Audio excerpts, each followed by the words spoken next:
السلام عليكم ورحمة الله وبركاته. الحمد لله رب العالمين،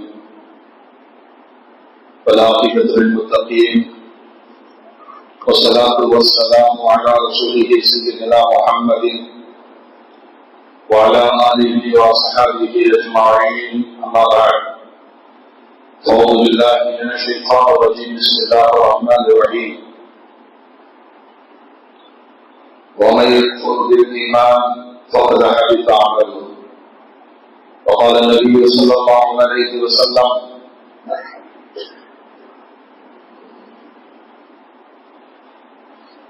إذا مات ابن آدم انقطع عمله، أو كما قال عليه الصلاة والسلام. اللهم صل على سيدنا محمد وعلى آل سيدنا محمد وبارك وسلم وكرم عليه. அளவில் அவர்களும் நிகரில் ஆர்வம் கொண்ட எல்லாம் உள்ள அல்லாஹ்வின் திருநாமம் போற்றி ஆரம்பம் செய்கின்றேன்.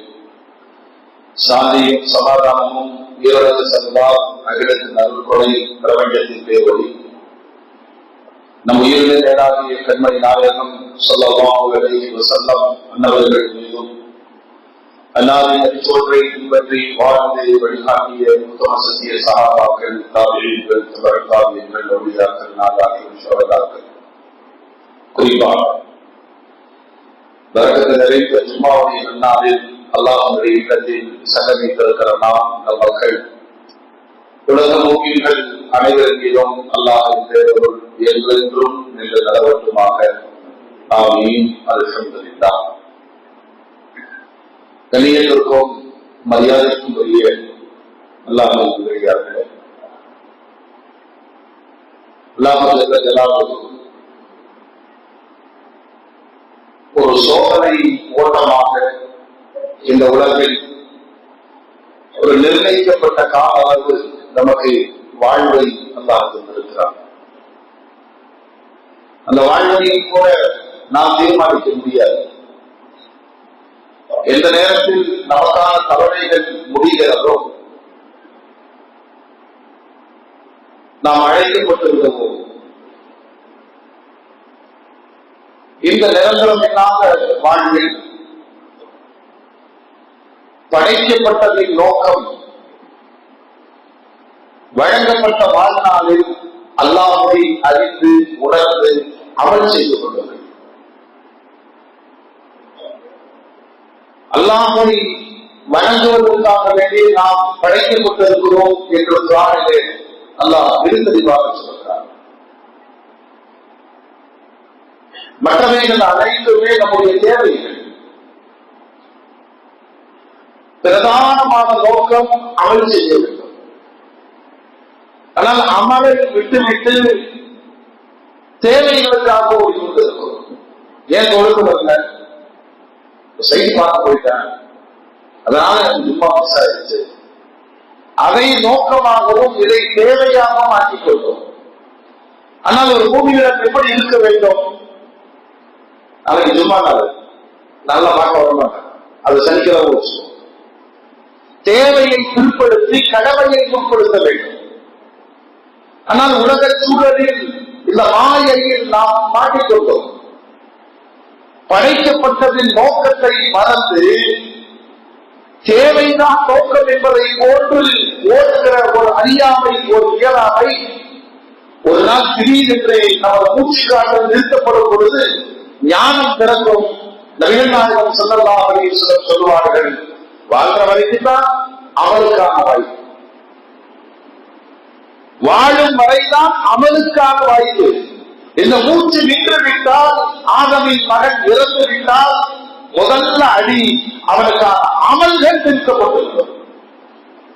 நம்ம கவர்ல கொஞ்ச நாளும் இருப்ப, அப்பொழுது நான் தொழுது கொள்கிறேன், நோன்பு வைத்துக் கொள்கிறேன் கிடையாது.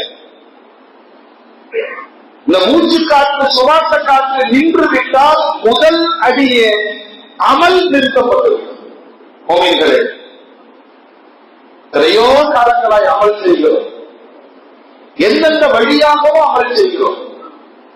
இந்த அமலை பாதுகாப்பதும் கடமை. எப்படின்னா துனியாவுடைய செய்திகளை சம்பாத்தியங்களை இழக்க நாம் தயாராக கைவிட்டு எடுத்தோம். 500 ரூபாய் மிஸ் ஆகி கீழே விழுந்துருச்சு, கவனிக்கல. கொஞ்ச நேரம் கழிச்சு தேடுறோம், ஞாபகம் வருது. ஒரு 500 ரூபாய் என்னுடைய சம்பாத்தியம், என்னுடைய சேமிப்பு அது இழந்து விட்டதை மிகப்பெரிய பரிதவிப்போடு அழகு.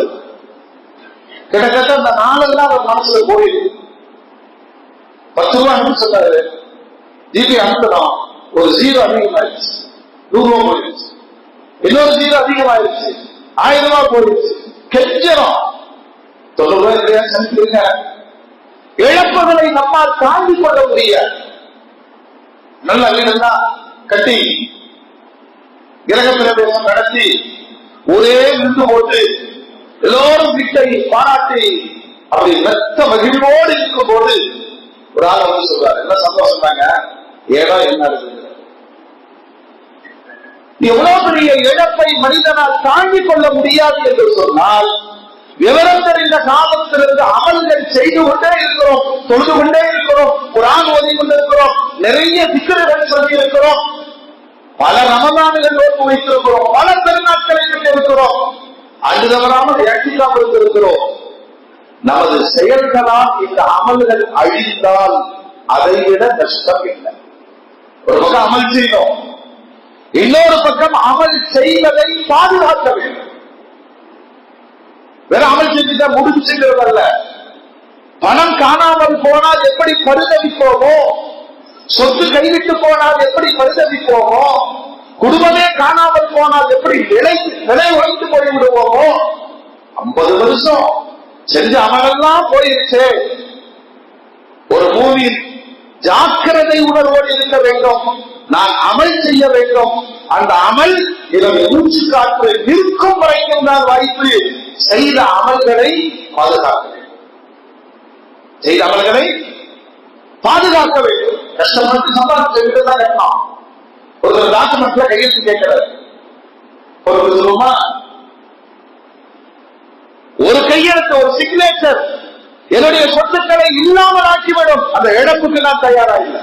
அப்படின்னா செய்த அமல்களை நீங்கள் பாதுகாக்காவிட்டால் பல வழிகளில் அது அழிந்து போகும் என்று ஏறத்தாழ 16 இடங்களில் அல்லாஹ் குர்ஆனில் எச்சரிக்கிறார். மூமின்களே, முதல்ல குர்ஆன் சொல்ற செய்தி, உங்களை வழிநடத்துகிற நபிகள் நாயகம் ஸல்லல்லாஹு அலைஹி வஸல்லம் அன்னவர்களை மிகுந்த மரியாதையோடு, அந்த மிகுந்த மரியாதையில் உச்சம் என்ன தெரியுமா? லா இலாஹ இல்லல்லாஹ், அதுதான் உச்ச மரியாதை.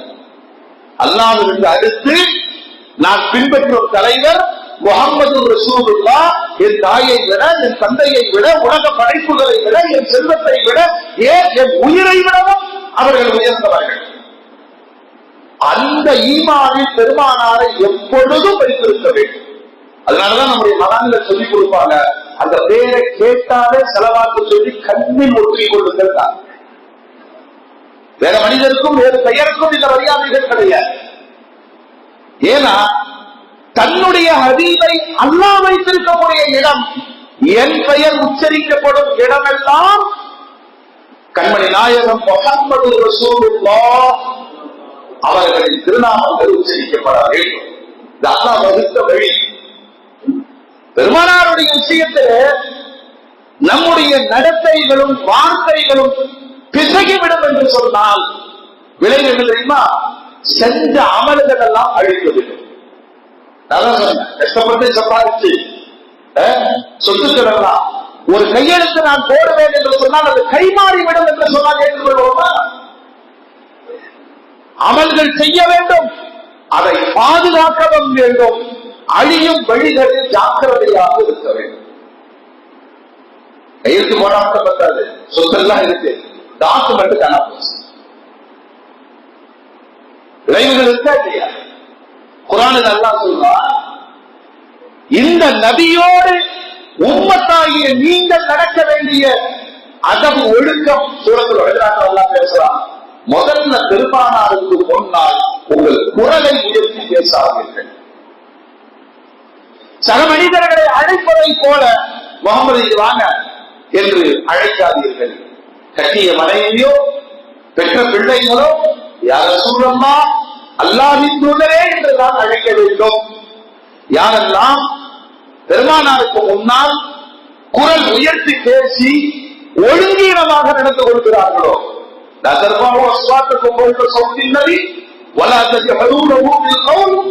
நமக்கு போவோம் பேசிட்டே இருக்கும் போது கொஞ்சம் சத்தமா குரல் ஏன் கத்துற, கைவிட்டு பேசாத. நம்முடைய தன்மானம் நம்மை சுடுதா இல்லையா? உலகத்தினுடைய தலைவர் அவருக்கு முன்னால் உங்களுக்குள் பேசிக் கொள்வதை போல பேசாதீர்கள், குரல் உயர்த்தி பேசாதீர்கள். அப்படி நடந்தா என்ன? அப்படி நடந்தா என்ன?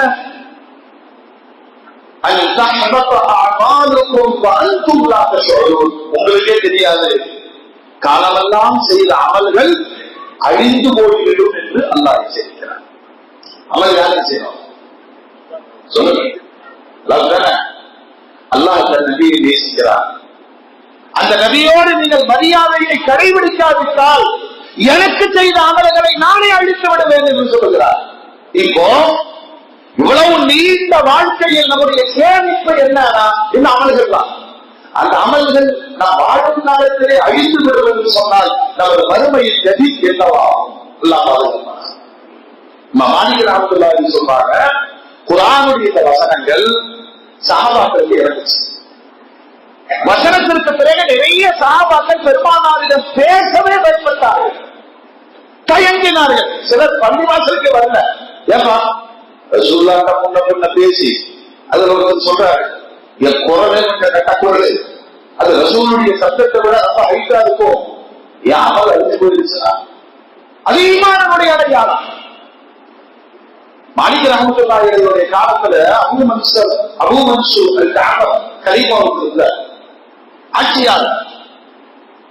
மதீனாவுக்கு வந்தார், நேரா மஸ்ஜித் நபவிக்கு வந்தார். ஆட்சியாளர் இல்லையா, இந்த கிட்ட காமிக்கணுமா இல்லையா, யாரு யாருங்க மாலிக் ரஹ்மத்துல்லாஹி பாடம் கட்டிட்டு இருக்கிறாங்க. பாப்பாங்க, இங்க வாங்க, யாருமே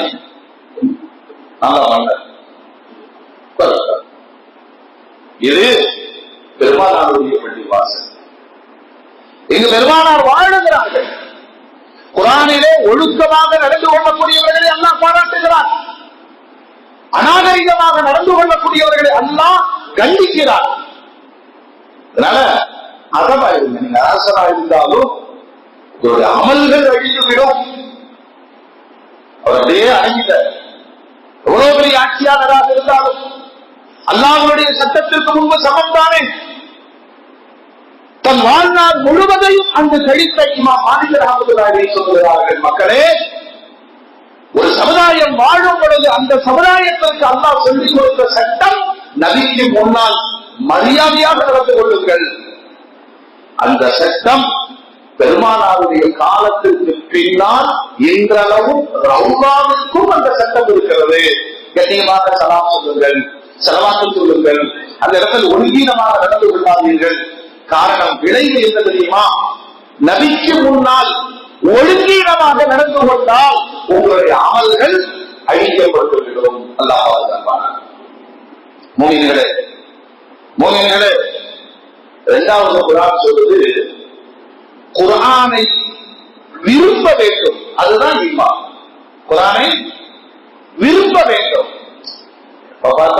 சொல்றாங்க, குர்ஆனை வெறுப்பார் என்று சொன்னால், அந்த வெறுப்பு மனதில் ஏற்படும் என்று சொன்னால் அல்லாஹ் குர்ஆன் சொல்றான். எதை வெறுக்கிறீர்கள் தெரியுமா? எந்த அல்லாஹ்வை நீங்கள் ஏற்றுக்கொண்டு வணங்குகிறீர்களோ அவருடைய வார்த்தைகளை நீங்கள் வெறுக்கிறீர்கள். மனுஷன் இருக்கும், நல்ல பேச வேண்டாம், அவாய்ட் பண்ணிக்குவோம், நான் பேசிட்டு இருப்பாரு, அதான் வந்தாலே பிரச்சனை. இது மனிதர்கள்.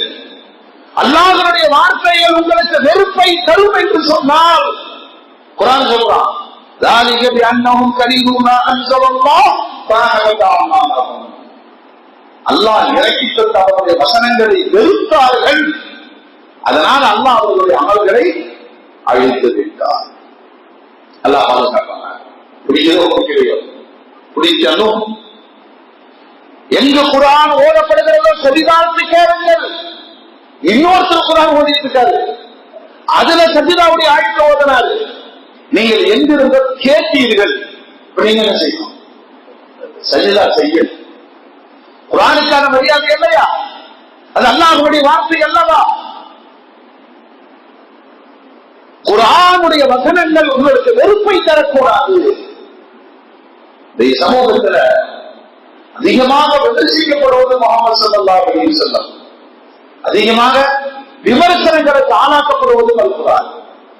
அறியாத சமூகத்திலிருந்து இணையதளங்களின் வழியாக குர்ஆனுடைய வசனங்கள் கடுமையாக விமர்சிக்கப்படுகிறது. அல்லாஹ் சொல்லித் தர்றான், அல்லாஹ்வுடைய வசனங்களை பொய்ப்படுத்தியவர்கள், விமர்சித்தவர்கள், வெறுத்தவர்கள் ஜீவித காலத்தில் செய்த ஆளுகள் அழிந்து போய்விடும் என்று அல்லாஹ் எச்சரிக்கிறார். மோகின்களே, நமக்கு மனோநிலை எப்படி தெரியுமா இருக்கிறோம்? அல்லாஹ்வுக்கு பிடித்தமானதை நமக்கும் பிடித்தமானதை, அல்லாஹ் வெறுக்கக்கூடியதை நாமும் வெறுக்கக்கூடியதாக. அல்லாஹ் புறம் பேசுவதை வெறுக்கிறார், நாமளும் என்ன செய்யணும் சொல்லுங்க? நான் வெறுக்கிற மாதிரி தெரியலையே, அந்த மாதிரி ஒரு கறி, டேஸ்டான கறி வேற எதுவுமே கிடையாது. அல்லாஹ் மதுவை வெறுக்கிறார், ஒரு மூமினும் மதுவை வெறுக்கணும். யூத நஸ்ரானிகளை குர்ஆனிலே அல்லாஹ் சாடுகிற பொழுது அவர் திட்டமிட்டு அல்லாஹ்விற்கு வெறுப்பானதை செய்வார்கள், அல்லாஹ்விற்கு விருப்பமானதை புறக்கணிப்பார்கள். ஒரு மூமினுடைய என்ன எப்பவுமே இது அல்லாஹ்வுக்கு பிடிக்கும். யாரை பார்த்தாலும் சலாம் சொல்லணும், இது யாருக்கு பிடிக்கும்? அல்லாஹ்வுக்கு பிடிக்கும். ஏழைகளை சந்தோஷப்படுத்தணும், இது அல்லாஹ்வுக்கு பிடிக்கும். பசித்தவர்களுக்கு உணவளிக்க வேண்டும், இது அல்லாஹ்வுக்கு பிடிக்க வேண்டும். அல்லாஹ்விற்கு பிடித்ததை எல்லாம் தனக்கு பிடித்ததாக ஆக்குவது ஈமான். அல்லாஹ் வெறுப்பதை தானும் வெறுக்க வேண்டும். நேர் மாற்றமாக அல்லாஹ் வெறுப்பதை செய்வதும் அல்லாஹ் விரும்புவதை நிராகரிப்பதும் உங்களுடைய அமல்களை அழித்துவிடும். இதெல்லாம் என்ன ஓட்டங்கள் இருக்கிறது? உதாரணம் வரைக்கும் அமல் செய்த அமல்களையாவது பாதுகாக்கப்படுது. சில நேரங்கள்ல நம்முடைய உழைப்பு எப்படி வீணா போகுது தெரியுமா? முன்னாடி ஒரு வட்டி போயிட்டே இருந்துச்சு, அதுல இருந்து சில பார்சல்கள் விழுந்துட்டே, பின்னாடி வந்து பைக்கில போறான்.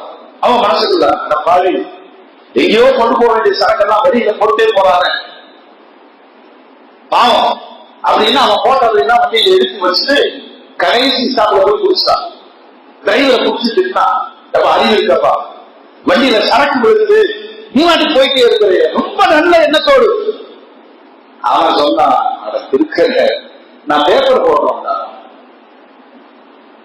நான் பேப்பர் போடுறேன், ஒவ்வொரு ஸ்டாப்ல என் பேப்பரை தள்ளிட்டு வந்துட்டே இருப்பேன், எனக்கு உதவி செய்வதா நினைச்சு உபத்திரம் செஞ்சுட்டே மறுமை வரைக்கும் பயணித்த நிறைய அமல்கள் இருப்பதாக நினைத்துக் கொண்டு போகும்போது அல்லாஹ் சொல்வான், புறம்பேசியதால் ஒரு தொழுகை போனது, ஏமாற்றியதால் நோன்பு போனது, வட்டி வாங்கியதினால் உன்னுடைய ஜக்காத்து போனது, பாவங்கள் நிறைய செய்ததால் ஹஜ்ஜும் போனது, சம்பாதித்த அமல்கள் எல்லாம் அழிந்து போய்விட்டால் அவனை போன்ற நஷ்டவாதி யார் இருக்க முடியும்?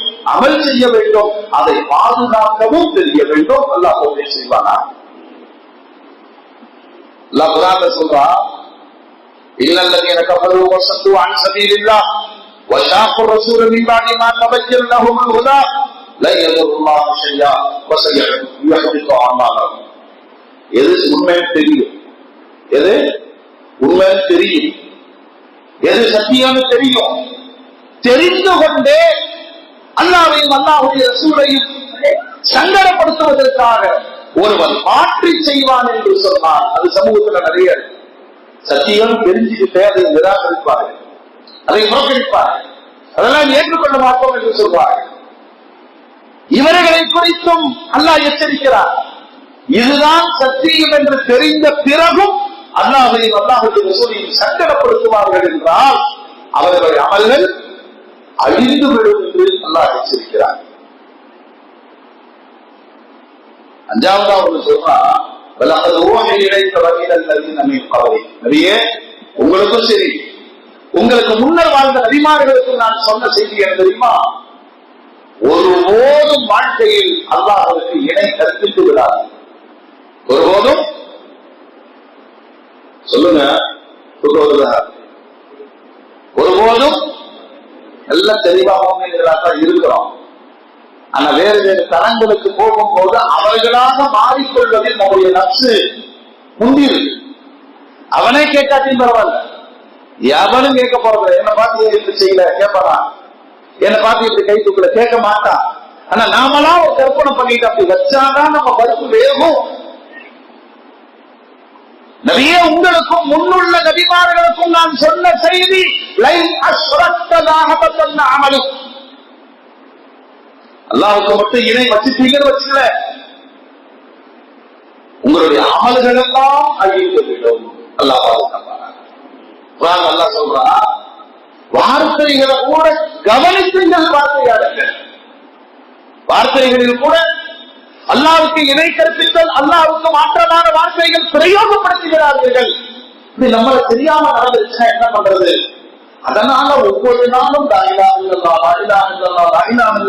கலிமாவை சொல்லி உங்கள் ஈமானை புதுப்பித்துக் கொண்டே இருங்கள். அல் ஈமான் ஈமான் கூடும் குறையும். ஈமான் சொல்லுங்க, கலிமா சொல்ல சொல்ல கூடிட்டே இருக்கும். நம்மளுக்கே தெரிஞ்சிருக்காது. அல்லாஹ்வுக்கு இணை இருக்கும் வார்த்தை சொல்லி இருக்கும். அல்லாஹ்வை மறந்து மறுத்து பேசி இருப்போம். கலிமா சொல்லி புதுப்பித்துக் கொள்ளுங்கள். எந்த அளவு அல்லாஹ் சொல்றாங்க தெரியுமா? மல் கஃபர பில்லாஹ் மின் பாதி ஈமானி இல்லா மன் குஃபரி வ கல்புஹு முத்மஇன்னன் பில் ஈமான். ஈமான் கொண்ட பிறகு ஒருவன் குஃப்ர் செய்வானேயானால், மறுப்பானேயானால், மறுக்கிறதுன்னு சொன்னா அல்லாஹ் இல்லைன்னு சொல்றது ஒண்ணு, அல்லாஹ் எனக்கு ஒண்ணுமே தரலன்னு சொல்றது ஒண்ணு. எப்படி இருக்கீங்க? அல்ஹம்துலில்லாஹ் சொல்லுவோம். எல்லாத்த போட்டு அவன் கண்ணே தெரியல, பக்கத்து விடக்காரமா நல்லா இருக்கிறான், என்னை இப்படி கை விட்டுட்டான். அல்லாஹ்வுடைய விஷயத்திலே அவர் கொடுத்த ஞானங்களை மறுத்து நீங்கள் பேசுவீர்கள் என்றால் அந்த இடத்துல ஒரு எச்சரிக்கை எல்லாம் சொல்றோம். அதுவும் கூட நிர்பந்தமான நிலையில் நிர்பந்திக்கப்பட்டு அந்த வார்த்தைகள் வெளியே வந்தால் அல்லாஹ் மன்னிச்சிடுவான். அவன் மனசு ஈமான்ல உறுதியா. இது இந்த காலத்துக்கு பொறுத்து வடநாடுகளில் சில வார்த்தைகளை சொல்ல சொல்லி ஓடும் பேருந்துகளில், ஓடும் ரயில்களில், பொது இடங்களில் ஒரு கும்பலாக சேர்ந்து கொண்டு முஸ்லிம்களிடம் இந்த வார்த்தையை சொல்லு என்று பலவந்தப்படுத்துகிறார்கள். குர்ஆன் சொல்லுது, நீ பலகீனமான ஆளா இருந்தா நாட்களை சொல்லு, மனசுக்குள்ள ஈமான் உறுதியாய். அந்த அளவுக்கு இஸ்லாம் ரொம்ப ஸ்ட்ராங்கா வழிகாட்டு. இந்த வசனம் எப்பொழுது இறக்கப்பட்டது தெரியுமா? ஆரம்பகால முஸ்லிம்கள்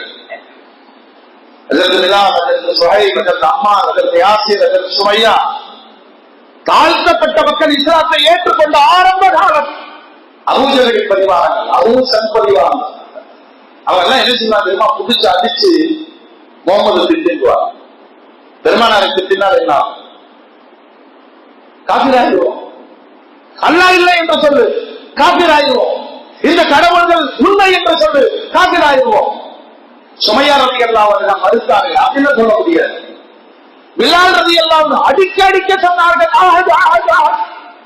யாசிர் ரலியல்லாஹு அன்ஹு முடியாதுன்றார். அம்மார் இளைஞர் கொஞ்சம் பயந்துட்டாரு. உடனே என்ன செஞ்சாரு தெரியுமா? தப்பிக்கிறது ரொம்ப கொடுமைப்படுத்துறாங்க.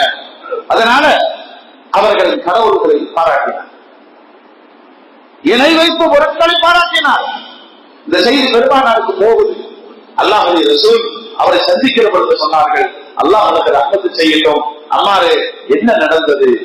அம்மார் ரலியல்லாஹு சொல்வார்கள், யா ரசூலல்லாஹ், ரொம்ப பாவப்பட்டவர், அடிக்கிறாங்க, ரொம்ப துன்புறுத்துறாங்க, உங்களை மறுக்க சொல்லி வற்புறுத்துகிறார்கள். தப்பிக்கிறதுக்காக அந்த வார்த்தையை நான் சொல்லிட்டேன். உங்களுடைய மனோநிலை எப்படி இருந்தது? என் மனோநிலை அல்லாஹ்வும் அல்லாஹ்வுடைய ரசூலும் என்று உறுதியாக இருந்தது. பெருமானார் ஸல்லல்லாஹு அலைஹி வஸல்லம், அல்லாஹ் நம்மை பாதுகாக்கட்டும். அதுதான் உண்மை.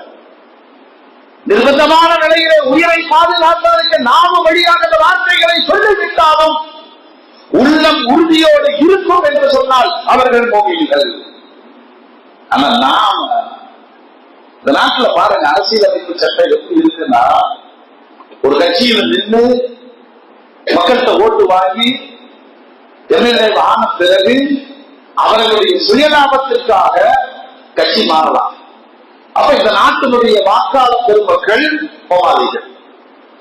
நாட்டு மக்களுடைய பொருளாதாரத்தை தேர்தல் கமிஷன் செலவழித்த 10,000 கோடிகள் அது வீணா போகும். இதையெல்லாம் எதிர்த்து எவ்வளவு கேஸ் போட மாட்டான், வழக்கு போட மாட்டான். இப்படி எம்எல்ஏ அடிமாறினால் அவர்களை நீக்க வேண்டும். அதான உண்மை. அவன் மக்கள் பிரதிநிதியாக வருவதற்கான தகுதியை இழந்து விட்டான். நியாயம் பேசக்கூடாது.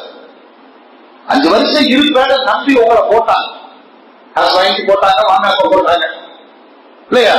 அப்ப ஆட்சியாளர்களுக்கு ஒரு சட்டம், மக்களுக்கு ஒரு சட்டமா? இது அரசியல் அல்ல. அரசியலுக்காக இதே மாதிரி என் ஈமான் பறிபோகிற வார்த்தைகளை சொல்லலாமா? சொல்லுங்க. உடனே கையில் ஒரு கால ஒரு அவசீகரமாக எல்லாம் செஞ்சு அவன் சொல்ற மாதிரி சில வார்த்தைகளை சொல்லி அப்படி என்ன நிர்பந்தம் உங்களுக்கு ஏற்படும்? 1400 வருஷமா இந்த மார்க்கம் சொல்லி கொடுத்தது 5 தடவை மனசாரு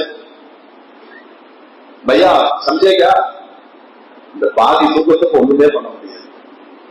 எல்லாம் கேட்டோம், எல்லாம் பழுத்த பழங்கள், அதுல பொய் வேற. இது ஒரு உதாரணம். இந்த அரசியல் சாக்கடைக்கு போனால் ஈமானை பறிகொடுக்கப்படுகிறார்கள். நான் சொல்லுவேன், அத்தனை இயக்க அமீர்கள் தலைவர்கள் எல்லாம் பள்ளிவாசல் லா இலாஹ இல்லல்லாஹ் முஹம்மது ரசூலுல்லாஹ் கலிமா சொல்லி இஸ்லாத்துக்குள் வர வேண்டும். அவ்வளவு தப்பு பண்றாங்க. ஆனா அவங்க எல்லாம் கேட்கவே கிடையாது. எந்த சமுதாயமும் அப்படி கேட்கவே இல்லை. பாய் நீங்க வரும்போது எங்களை மாதிரி மாறிக்குவாங்கன்னு கேட்கல. அவங்களுக்கு சட்டம் இல்லை, ஹலால் ஹராம் இல்லை. இங்க வந்து தொப்பி போடுவான், அங்க வந்து பொட்டு வச்சுக்குவான். அவன் நம்மை யாரும் வற்புறுத்துவதில்லை. ஆனா இந்த பேராசை என்ன தெரியுமா செய்யுது? ஈமானை பறிகொடுத்தாவது எதையாச்சும் அடைஞ்சிருக்கணும். பூமிகளை செய்த அமரெல்லாம் அழிந்து விட்டால் வாழ்ந்ததே வீணாகி விடுமே, மறுமை மிகப்பெரிய கேள்விக்குறியாகிவிடுமே. மிக கருணையாளர், மிக கருணையாளர். உன்னை நிர்பந்தித்து ஈமானுக்கு சோதனையாக சில வார்த்தைகளை சொல்ல சொன்னால் நிர்பந்தமாக சொல்லிடு.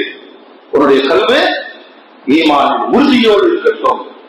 அவரை மறுபடியும் சொன்னான், வழக்கின் மண் சொல்லு தெரிஞ்சே ஒன்று சொன்னான். இப்படி செஞ்சா ஈமான் போயிடும் தெரியும். இந்த வார்த்தைகளை சொல்றான். அல்லாஹ்விற்கு எதிரான வார்த்தை, மார்க்கத்திற்கு எதிரான வார்த்தை, ஈமானுக்கு எதிரான வார்த்தை. அல்லாஹ் சொல்றான், அல்லாஹ்வின் கோபமும் தண்டனையும் அவர்களுக்கு வந்து சேரும் என்று அல்லாஹ் எச்சரிக்கிறார். நாம போன ஆஸ்பத்திரிக்கு போயிட்டோம், நம்ம ஈமான் தெளிவா இருக்கு. யாருக்கு போனா நோக்கலாம். மருத்துவர் ஆரோக்கியத்திற்கான ஒரு காரணம் போய் சொல்றோம், சார் இந்த பார்க்க பண்ணி சார் இவ்வளவுதானே, இவ்வளவுதானே. அவன் மனுஷன் தானே. அவனை போயிட்டு அப்படி காலில் விழுந்தா ஒரு சாமியா நினைக்கிற, கடவுளா நினைக்கிற, எப்படியா காப்பாத்துங்க அவர் சொல்றாரு. நமக்கே கிட்னியில 2 பாயிண்ட் கம்மியா இருக்கு. நானே அமெரிக்கன் டாக்டருக்கு அப்பாயின்மெண்ட் வாங்கி வச்சிருக்கேன். மனிதன் தானே. இந்த பழக்க வழக்கங்களினால் ஈமான் பறிபோகிற வார்த்தைகள் எந்த இடத்திலும் மார்க்கம் அனுமதிக்கவில்லை. இதுல யாருக்காவது பர்மிஷன் கொடுத்திருக்காரா? கிடையாது. அப்பவும் மார்க்கம் சொல்லுகிறது, நீ உறுதியோடு இருந்து அல்லாஹ்வுக்கு மாற்றமான அந்த வார்த்தையை நான் பயன்படுத்த மாட்டேன் என்று நீ மரணித்தால் அது சிறப்புகிறார். இல்ல கொஞ்சம் வாழணும், எப்படியாவது காப்பாற்றிக்கணும் அப்படின்னா அல்லாஹ்வுடைய ரசூல் சொல்றாங்க, மறுபடியும் உன்னை கடத்திக்கு வந்து பெருமானாரை எதிர்த்து பேசி அல்லாஹ்வை இல்லைன்னு சொல்லு, அப்படி பலவந்தப்படுத்தினால் நீ சொல்லு, நீ சொல்லி உன்னை காப்பாற்றிக் கொள்வதற்கு உன்னுடைய ஈமான் உறுதியாக இருக்கிறது. மார்க்கம் மிக தெளிவாக பயணிக்கிறது. அப்படி நீங்கள் அல்லாஹ்வுக்கு மாற்றமான குஃப்ருடைய வார்த்தைகளை பயன்படுத்துவீர்கள் என்று சொன்னால் உங்களுடைய அமல்கள் அழிந்துவிடும்.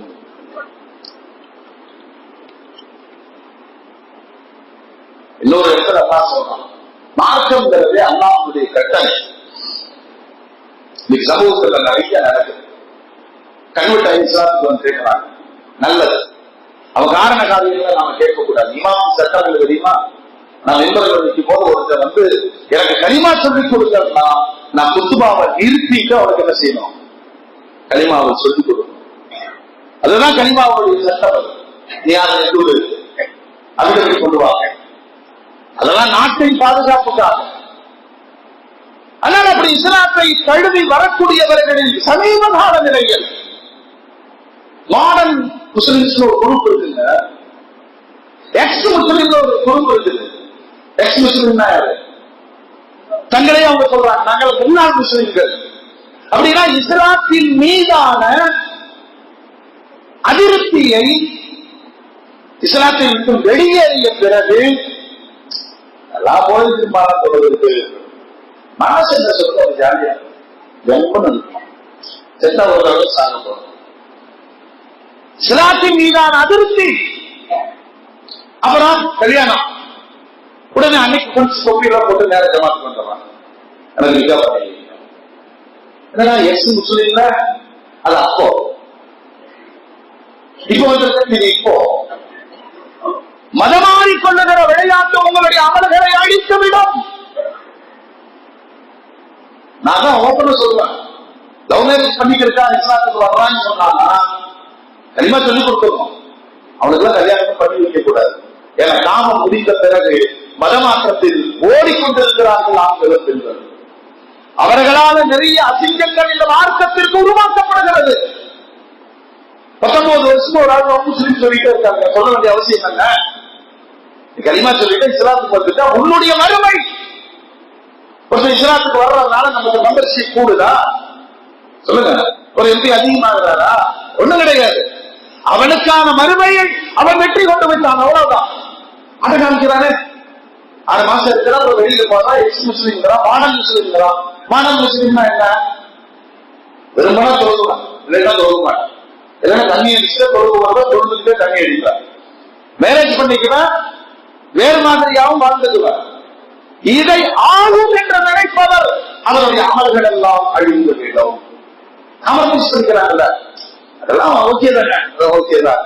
நம்ம கடைசியில் சௌபாத்தியத்தை சரியா இருக்கல, ஒரு அச்சு பண்ணிட்டோம் சரியா இருக்கல. ஹலாலை ஹராமாக்கிக் கொள்வதும் ஹராமை ஹலாலாக்கிக் கொள்வதும் உங்களுடைய அமல்களை அழித்து விடும். அல்லாஹ் குர்ஆனிலே சொல்றார். இன்னொரு இடத்துல சொல்றான்,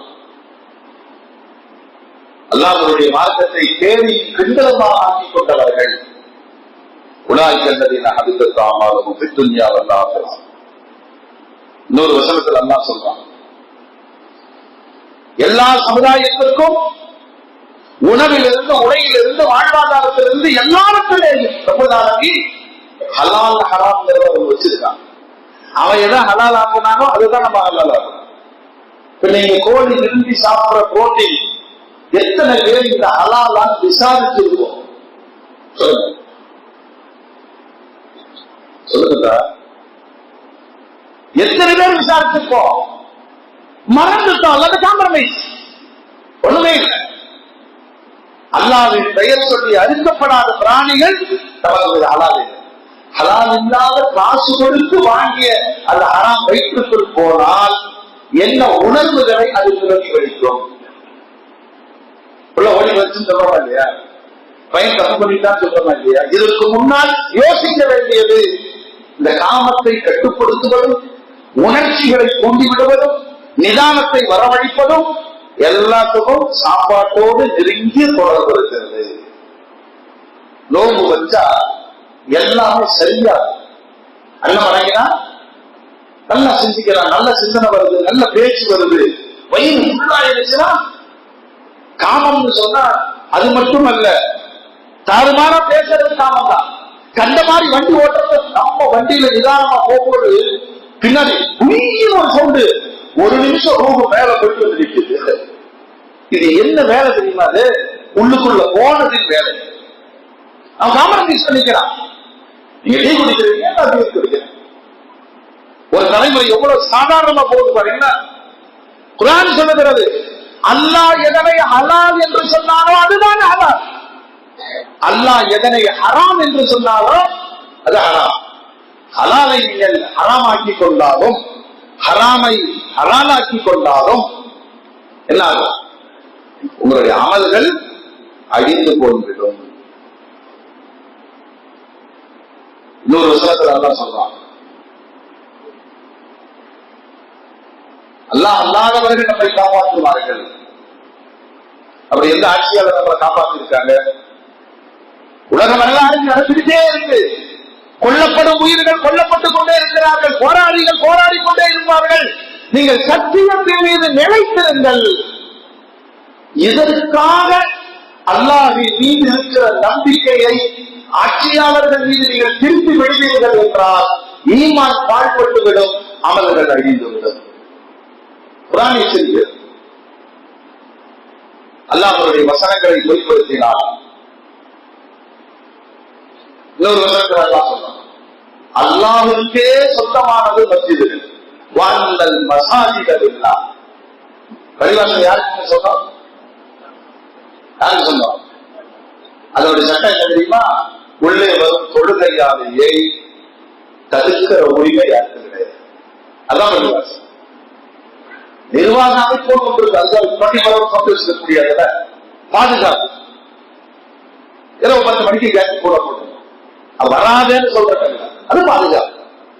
ஆனாலும் ஒருவர் நான் தொழுவேன்னு சொன்னா திறந்துதான் விடணும். அதனால நான் சொல்றான், மஸ்ஜிதுகளை நிர்வகிப்பது மோமின்களாக இருக்கணும். காபிர்களுக்கு ஒருபோதும் அந்த அதிகாரம் உரிமை இல்லை. காரணத்தை சொல்றான், அவன் இணை வைத்ததினால் அவருடைய நற்செயல்கள் எல்லாம் அழித்து விட்டது. இப்படி சொல்றவங்கள தமிழ்நாட்டில் மட்டும் 80,000 கோடி வகுப்பு சொத்துகள் இருக்கு. இதுக்கு தனி நிர்வாகம் இருக்கு. இது எல்லாமே காப்பீடுகள் தான் நிர்வாகம். அப்படி நிர்வாகம் செய்ய வேண்டும் என்று நாடாளுமன்றத்தில் சட்டமும் கொண்டு வரப்பட்டிருக்கு. நம்மளாம் முழிக்கிறதெல்லாம் ஒண்ணும் பண்ண முடியாது. இன்னைக்கு இடஒதுக்கீடு சம்பந்தமா பேசிட்டு இருக்காங்கல்ல, அது இடஒதுக்கீடு 3% கொடுத்து எத்தனை வருஷம் ஆச்சு? இந்த சமுதாயத்தில் எத்தனை சதவீத மக்கள் அந்த இடஒதுக்கீட்டை பயன்படுத்தி இருக்கிறார்கள்? இப்ப அவனே திரும்புறான், உங்களுக்கு இருக்க இடஒதுக்கீடு, ஏன்னா உங்கள்கிட்ட ஜாதியே இல்லையே. உடனே நாம சொல்றோம், நாங்க பரம்பரைய ராவுத்தர். ராவுத்தர்னா யாரு? குதிரைக்கு கொண்டு வச்சவன். லெப்பைனா யாரு? ஊரெல்லாம் சாம்பிராணி போட்டு வந்துருச்சு விட்டவன். கரெக்டா? ஆனா இது பெரிய அட்ரஸா போட்டு அப்துல் மாலிக் ராவுத்தர் அவர்கள் குதிரைக்கு கொண்டு வச்சவனே. அப்துல் ஹக்கீம் மரைக்காயர் அவர்கள் கப்பல் வேலை செஞ்ச, கடல்ல போனா வாணிபம் செஞ்ச, தொழில் ரீதியான சில அடையாளங்கள் தேவைப்பட்டது. குறையெல்லாம் இல்லை, குறை கிடையாது. அட்ரஸ் வேணுமா இல்லையா? நீங்க யாருங்க? மரைக்காயர். ஓ, அப்படின்னா கடல் சார்ந்த வாணிபத்தில் ஈடுபட்டு இருக்கக்கூடியவர்கள், அவ்வளவுதான். நீங்க யாருங்க? ராவுத்தர். அரசு பணியாற்றியவர்கள். நீங்க யாருங்க? டப்பைமார்கள். மார்க்க பணிகள் செய்தவர்கள். இதை அரசாங்கமும் சரி, பெரும்பான்மை சமூகமும் சரி, நாங்கெல்லாம் செட்டியார் போறான்னு சொல்ற மாதிரி நீங்க ஒரு ஆவுத்தர் இல்ல. அதை வைத்து லெப்பைகள் தாழ்த்தப்பட்டவர்கள், ராவுத்தவர்கள் உயர்த்தவர்கள் அப்படின்னு அவன் கொண்டு வந்துட்டான். நமக்கு காசு கிடைக்கிறதுனால சும்மா இருக்கா? இப்ப சரியான நியாயம் என்ன தெரியுமா? மதம் கேட்கிற இடத்துல இஸ்லாம் தான் போடும். காசு ஜாதியில கேட்கிற இடத்துல இல்லைன்னு போட்டுப்போம். அவன் காசு நமக்கு வெயில நிரப்ப போறது இல்ல. ஒற்றுமையாக ஒரு தேசத்துல ஜாதிகள் ஒழிக்கப்பட வேண்டும் என்று நாடு முழுவதும் பேசப்படுது. ஆனா அதே அரசாங்கம் தன் சலுகைகளை மக்களுக்கு வழங்கும் பொழுது ஜாதி வாரியா பார்த்து எது ஆகாதுன்னு அம்பேத்கர் சொன்னாரோ, பெரியார் சொன்னாரோ, இந்த நாட்டுடைய அதிகாரிகள் சொன்னாரோ, இஸ்லாம் எதற்கு வந்ததோ அந்த ஜாதியை குடிச்சுட்டா அந்த 2 கிலோ அரிசி தான். நீ தாழ்த்தப்பட்டவன் சொல்லு, என்னங்க கிடைக்கும்? அரிசி 2 கிலோ வாங்கிப்பான். இவ்வளவுதானே? ஜாதி இல்லாத ஒரு நாட்டினுடைய கணக்கெடுப்பு நடக்கும் என்று சொன்னார். இது வந்த வரலாறு நீங்க பார்க்கணும். முகலாயர்கள், ஆங்கிலேயர்கள், அதற்கு முன்னாடி காலகட்டங்களிலேயே இந்த பிராமண சமுதாயம் எவன் ஆட்சிக்கு வந்தாலும் மக்கள் போய் காட்டுவான். மன்னருக்கு காலப்படியை விட்டு எதையாவது ஒன்று செஞ்சு உயர் ஜாதி மக்களுக்கான இடஒதுக்கீட்டை பெற்றுக் கொண்டிருந்தார். அவனுக்கு சாதாரண ஆளு கிடையாது. இப்பவும் ஆட்சி அதிகாரத்தில் பின்னால் ஒழித்திருப்பது யாரையும் பார்த்தீங்கன்னா அவன்தான். அவனை எப்படி சொல்லலாம்னா சைத்தான்கே பச்சாக்கே பச்சாக்கே பச்சா எல்லா இடத்திலும் இருப்பான். அவர்கள் ஏற்படுத்தியதுதான் இடஒதுக்கீடு. இல்லைங்க அப்படி ஏற்படுத்தினாங்க. அதாவது அவங்க யாருன்னு சொன்னா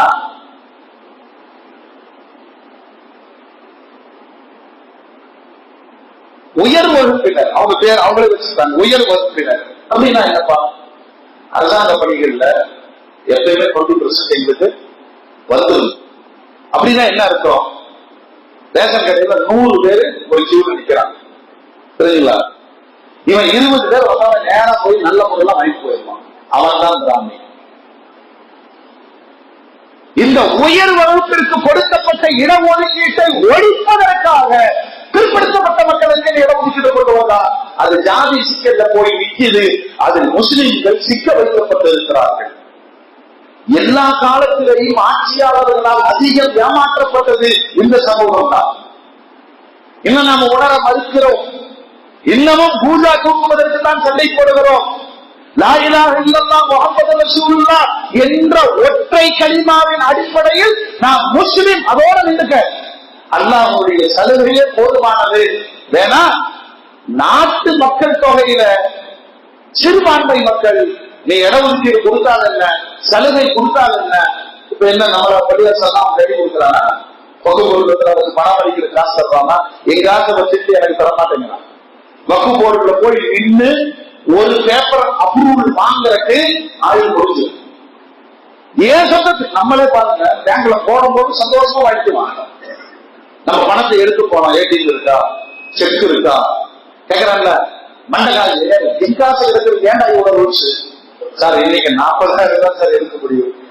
நாங்க வச்சு கொடுக்கும்போது வாங்கினீங்க, அது நாங்க எடுக்கும் போது இப்படி சொல்றேன், அது நீங்க. எவ்வளவு கோமாளிகளாய் மக்களை நடத்துகிறார்கள்.